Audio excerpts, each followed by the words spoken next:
श्री गणेशाय नमः। आप सभी को सकल चौथ व्रत की हार्दिक शुभकामनाएं। आज की वीडियो में आप सभी सुनेंगे सकल चौथ व्रत की कथा। कथा अच्छी लगे तो लाइक कीजिएगा। चैनल को अभी तक आपने सब्सक्राइब नहीं किया तो चैनल को सब्सक्राइब कीजिएगा। साथ ही बेल आइकन को प्रेस कीजिएगा तो ज़्यादा से ज़्यादा शेयर भी कीजिएगा। सकल चौथ व्रत की कथा। एक साहूकार और साहूकारनी की कथा। एक साहूकार और एक साहूकारनी थे। वह धर्म पुण्य को नहीं मानते थे, इसके कारण उनको कोई बच्चा नहीं था। एक दिन साहूकारनी पड़ोसी के घर गई। उस दिन सकट चौथ का व्रत था। वह पड़ोसन सकट चौथ की पूजा करके कहानी सुन रही थी। साहूकारनी ने पड़ोसन से पूछा, तुम क्या कर रही हो? तब पड़ोसन बोली कि आज चौथ का व्रत है, इसलिए कहानी सुन रही हूँ। तब साहूकारनी बोली, चौथ के व्रत करने से क्या होता है? तब पड़ोसन बोली, इसे करने से अन्न धन सुहाग पुत्र सब मिलता है। तब साहूकारनी ने कहा, यदि मेरा गर्भ रह जाए तो मैं 1.25 सेर तिलकुट करूंगी और चौथ का व्रत करूंगी। श्री गणेश भगवान की कृपा से साहूकारनी के गर्भ रह गया तो वह बोली कि मेरा लड़का हो जाए तो मैं 2.5 सेर का तिलकुट करूंगी।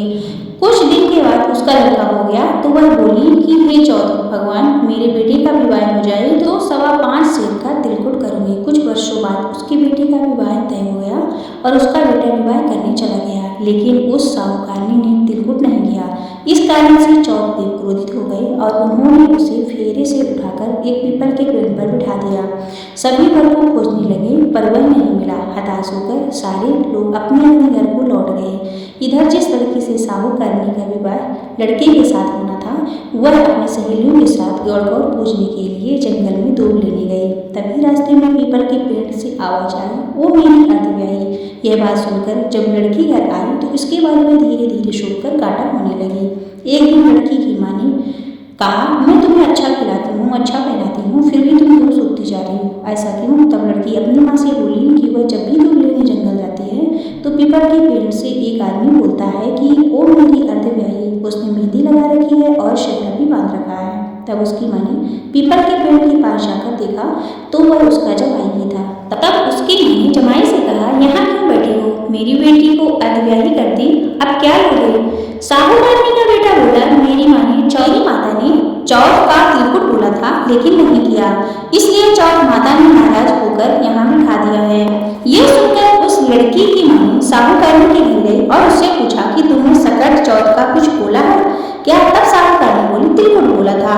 उसके बाद साहूकारनी बोली, मेरा बेटा घर आ जाए तो मैं 2.5 मन का तिलकुट करूंगी। इससे श्री गणेश भगवान प्रसन्न हो गए और उसकी बेटी को फेरे में ला करके बिठा दिया। बेटी का विवाह धूमधाम से हो गया।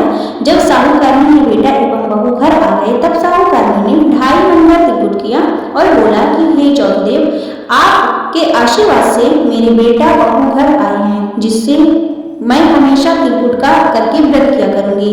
इसके बाद सारे नगरवासियों ने तिलकुट के साथ सकट चौथ का व्रत करना प्रारंभ कर दिया। हे सकट चौथ, जिस तरह साहूकारनी की बेटी और बहू को मिलवाया वैसे ही सबको मिलवाना। इस कथा को कहने सुनने वालों का भला करना। बोलो सकट चौथ माता की जय। भगवान श्री गणेश की जय।